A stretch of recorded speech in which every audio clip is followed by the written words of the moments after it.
魂喜ぶ人生の扉の鍵をお手元に。音響き光の鍵師ウェイクアップアーティスト天野恵子です。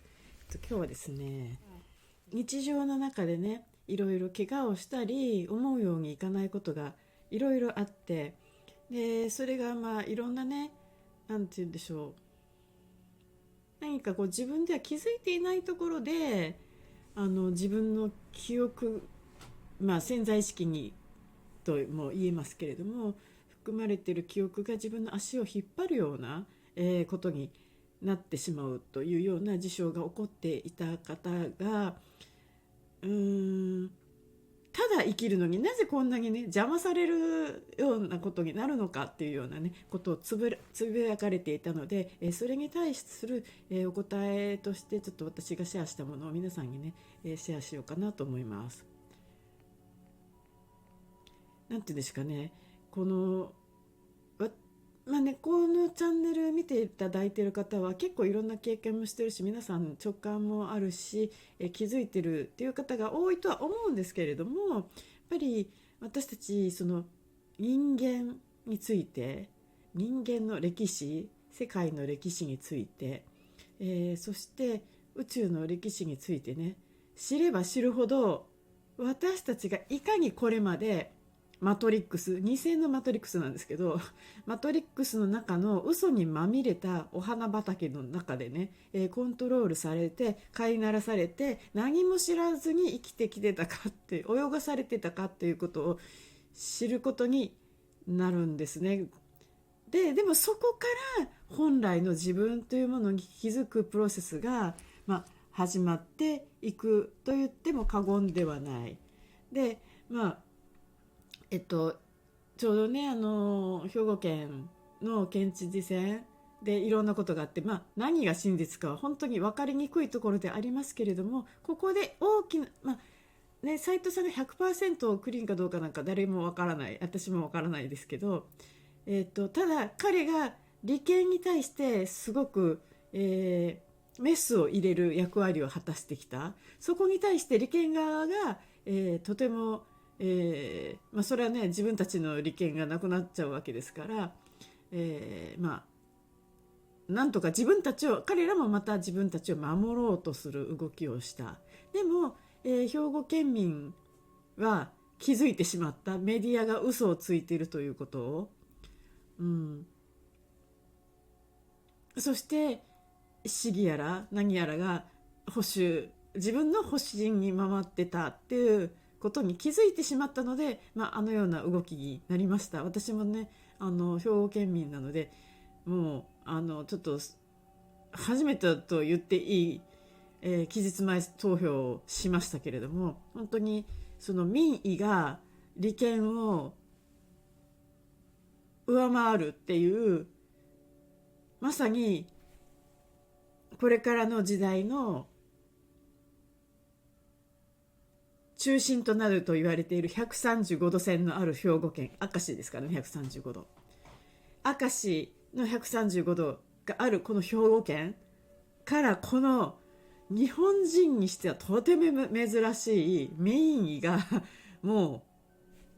うなんて言うでしょう、気づき始めたっていうの、その表れが11月20何日だ、違うな、17日ですかね、はいに起こった、すごいある意味光が差した日だと言えます。これから前途多難です。早速、斉藤さんを引きずり落とすような事象がいろいろね起こってきてますけれども、ね、そしてその利権といっても、例えば医薬業界の利権までは彼は気づいてないのかもしれないし、ちょっとわからないですけどね、とにかくその真実というのが露呈してきてるっていう時はみんな怒りもあるし、なんでこんなことになってるのっていうのはありますよね。それでも気づいてからが勝負というか、これでなんか世界がいきなり良くはなるわけじゃないですよね。兵庫県の場合もここからが大変です。はい。だって今までの議員さんたちもね、考えが変わったわけじゃないし、でも維新の吉村さんの話し方とか聞いてると、彼は本当に真摯な人だなとは思いましたよね。ちゃんと意思もちゃんとどういうふう見解になるのか考えなければならないというような意思とかね表明されていて、それはそれで、どういうふうな見解になるのかは分かりませんけれども、そういう姿勢をなんか突っぱねるだけじゃなくってね、ちゃんと自分たちも見直しをしないといけないっていうのがそれぞれのところで起こっていくわけですよ。なんでバーンって何か起こって勘違いしてたことに対して、いやこれが真実だったって裏の隠されたことが出てきて、そういうプロセスが社会レベルでも起こるし自分の中でも起こる。特に私たちは本当にいろんなことでメディア、そしてこの、教育制度の中にねいろんな真実ではないことをあたかも真実のかのように記憶させられて覚えさせられて、それが、点数つかない、なんていうの、正解じゃないと落第になるみたいなね教育をずっとされてきて、一つしか答えがない世界を、与えられた答えがそれだけが答えだっていうのをね、信じ込む世界を生きてきたわけです。そんな中で、本当に隠された真実がたくさんあるわけですよね。でご質問だったら、ただ生きるのにどうしてこんなことになってしまうのかっていうことですけど、その根源を知るにはもう宇宙レベルの歴史を知る必要が本当は出てくるんです。そもそもなぜこの広い世界の中で人間だけが賢くて、地球というこの一つね惑星だけに知的な生命体が存在していると思うのか。それ自体がおごり以外の何物でもないと思うんですけれども、大体科学で解明できないことだらけなのに、科学が証明しないことはないことになっているっていう、現代社会、とっても妙竹林ですよね。自分たちがどうやってこのちっちゃいところからこの目を作り出しているのかなんて分かりもしない、そう宇宙の英知としか言いようがないのに、証明できないことは存在してないって知ってる時点で、その科学は、とても幼稚だと言えますけれども、そういう中で私たちはそれがでも見えてるものだけがそうだと、聞こえるものだけがそうだと、存在してるんだと、証明されるものだけが存在してるんだと、そして証明されているということになっているものは、それが正解であると、いうような歴史を生きてきたわけですけれども、そうじゃない。そして宇宙レベルの歴史を知るとノックアウトされますってそんなこと。でも地球レベルの話でさえまだみんな受け入れられないわけです。いろんなことが言われてますけれども、これ言い出すと、いろんなことに引っかかるので今日は言いませんけれども、いろんなところで子どもたちが行方不明になってたりとか、マウイでね火事が一部だけなんか焼けてないところがあったりとか、マウイでも子どもがいなくなったりとか、なぜ能登の震災の後ほったらかしになってるのかとか、いろいろよく見てるといろんなことがあるんです。でも地球だけでもそうですからその奥どっから来てるのっていうのを見ていったら宇宙レベルにやっぱりなっちゃうわけですね。そこの歴史を知ると驚愕もするし、だからだよねっていうのがだんだん分かってきます。そしてだからこそ今私たちはこの地球にいて、このすごい大変容の時期にこういう意識を持って存在してるんだっていうことが分かってくるんですよね。でもその辺が全部情報が断絶していて、私たちも受け入れ体制がない、受け入れられない。なぜなら今まで自分が信じてたものが全部ひっくり返ると生きていけないような気がしている。それは気がしているだけですけれども、なのですごく自分の中で抵抗が起こるっていうことがあるんですよね。でこんなんだったら流されて生きた方がいいんでしょうかと。でどうせ自分の意思って何なんでしょうと、自分で決めてやってきたって思うのは勘違いだとするならば、流されて生きてきたんだなとするならば流されて生き続けるのがコツでしょうかってね、疑問に思ったもはやもうね、自分の意思なんて風船の飛ぶしびのように感じてますって言ってておっしゃってたんですけど、あのだからこそ今私たちは自分が何者かを思い出して、私たちの意志の力をどのように使っていくのか、意識の力をどのように使っていくのか、そしてこの潜在意識では通常アクセスしてないこのね潜在意識に、このね潜在意識いろんなものが含まれてますけど、そこをほぐして自分を受け止め、全ての人たちのその背景にあるものを感じ取りつつ、自分はどういう世界を改めて作りたいのか、自分の意識とエネルギーをどこに注いでいくのか、それを日々日常の中で選択していく、そして本来のこの世界を想像している自分というものを取り戻していくプロセスに入っているわけです。意思っていうのはね、私たちが思っている意思っていうのは実際にはエゴ、と言われるものであることが多いですけれども、そのエゴが悪いわけではないんですね。ただ私たちが自分と思っているエゴっていうのは自分のほんの一部にしか過ぎない。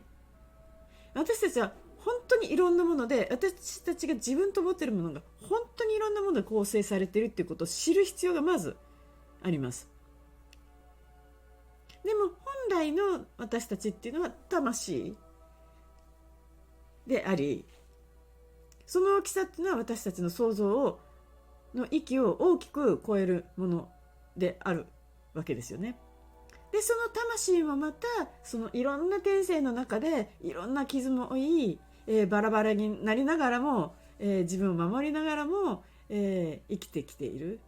そういうものをね全部統合していく、そんなこう2万6,000年のサイクルみたいなところにの境目に私たちいる。だからこれまではそれが全部隠されてたような、サイクルの中にいましたけれども、だからどうして邪魔されるのかっていうふうに捉えるよりも、今ねいろんな事象が上がってきますけれども、それ今まで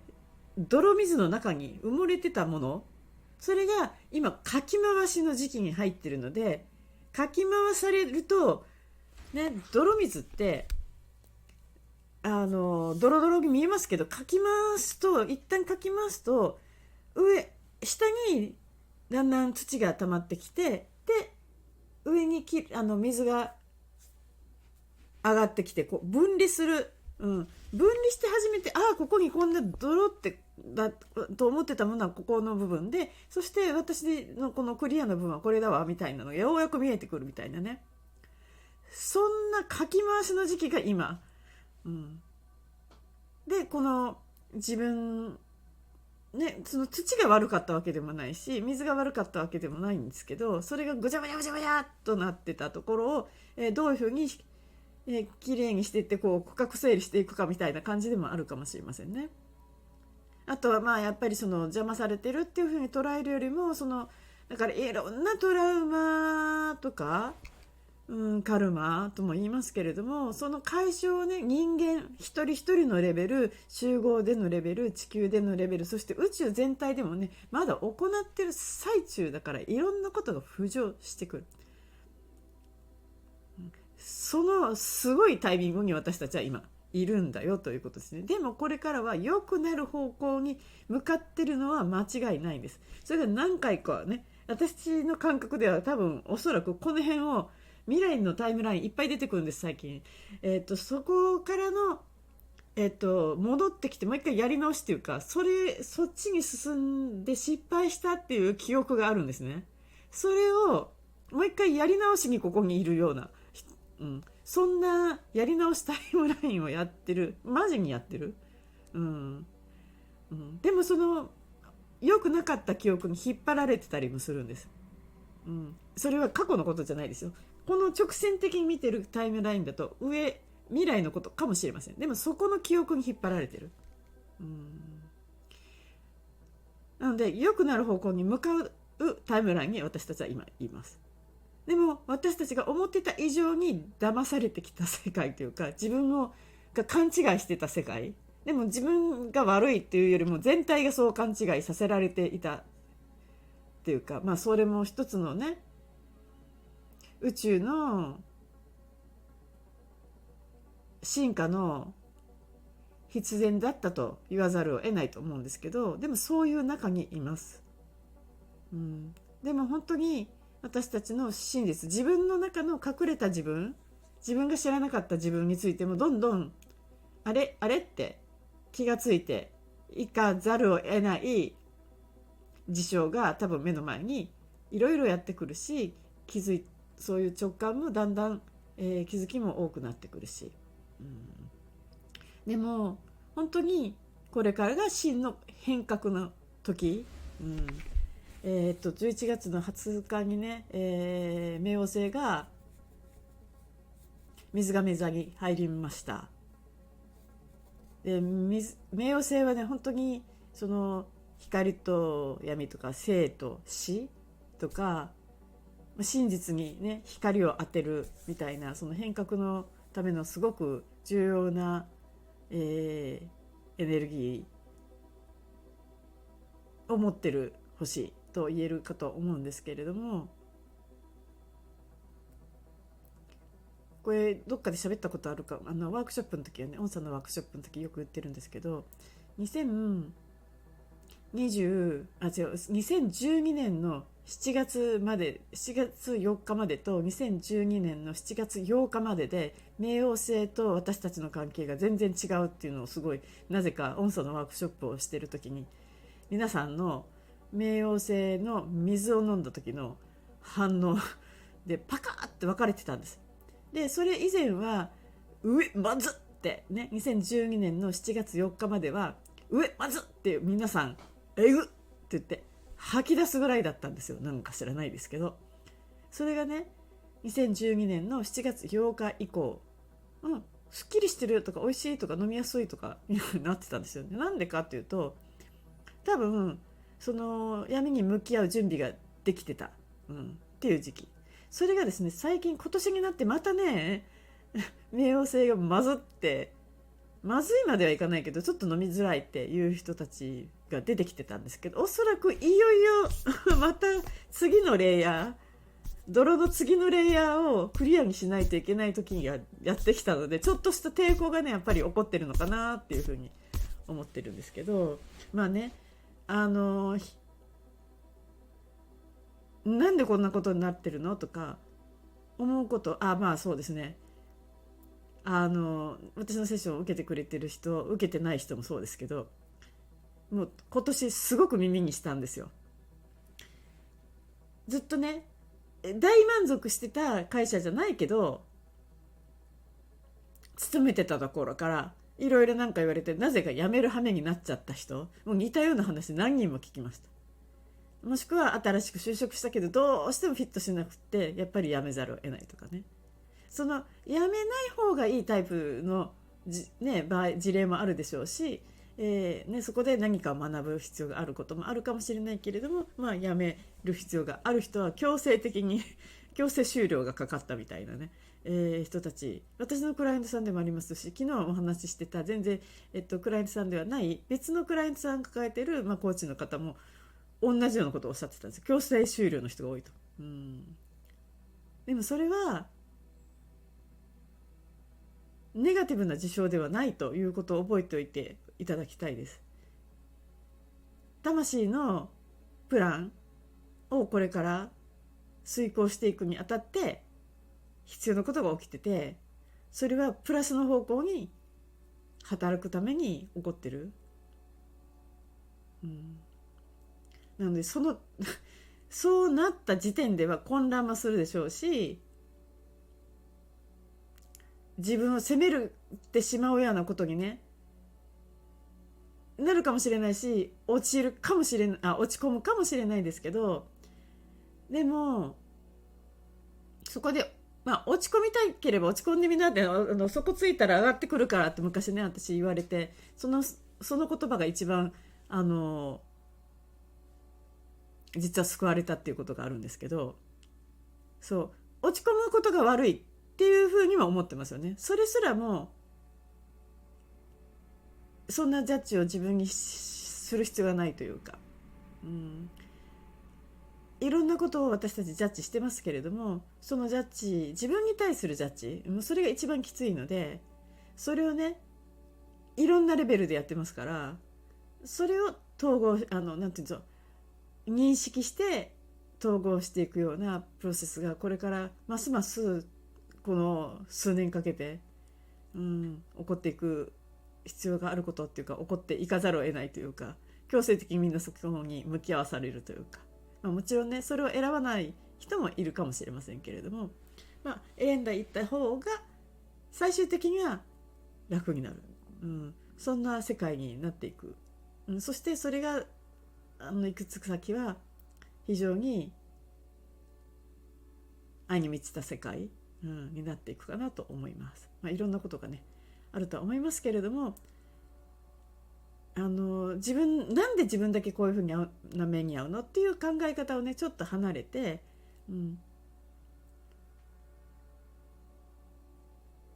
ここから何が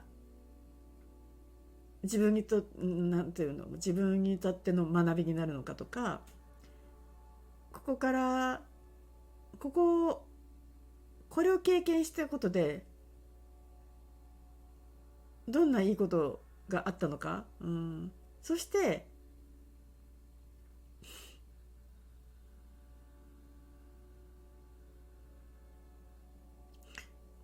なんで私だけこうなるのみたいな形でいつも頭が思考しているんであれば、この状況をじゃあどうしていったら自分の求める方向に向かうのかっていう方向に意識を使っていくようなね、そんなことも必要かなと思います。取り留めもなくダラダラといつものごとく台本なしに喋ってしまいましたけれども、とにかくちょっと自分に起こることがちょっと不可解で自分の意思が通じないなと思っても、そもそも私たちの意識、潜在意識がここのほんの意識の層のほんの一部っていうことをね覚えておいていただいて、だから波には流されないけれども波に乗る感じで、そして自分の中にあるパワーを思い出していくプロセスに今いるんだなって、そのための事象がいろいろ起こされてるんだなっていうことを、思い出していただければと思います。もうあちこちでね言いまくってますけれども、見ていただきたい映画としては、マトリックスはそうですけれども、インセプション、そしてインターステラね。インターステラはちょっともう映画としての出来としてはいいとは言えないぐらいなんか退屈のように思えるかもしれないんですけど、重要なメッセージがねいっぱい含まれているので、いっぺん見てみてください。そして意味がわからなかったら聞いてください。ここから何を汲み取ればいいのかわからないっていう時はね、ぜひ、ちょっと聞いて私に問い合わせてみてください。どこで分かってないのかをちょっと紐解いてみたいと思います。私もねもうずいぶん昔に見たきりの印象だけですけれども、一番重要なポイントだと思ってるところがあるんですね。それ以外にもいっぱいあるとは思うんですけどね。そんなことで長くなりましたけど、今日は以上になります。そうこのね、自分の知らない自分を知るっていうこと、が本当に鍵になってきます。もちろん歴史もそうなんですけど、歴史は掘り下げるとものすごくもう闇だらけで、そっちに対する怒りとかも出てきますけど、やっぱり自分のことをやるっていうのがねとっても大事だとは思います。そしてその中で宇宙のことを知る必要があったら多分導かれていくと思いますのでね。長くなりましたが今日はこれで終わります。最後までご視聴いただきましてありがとうございました。ぜひいいね押しといてください。チャンネル登録もウ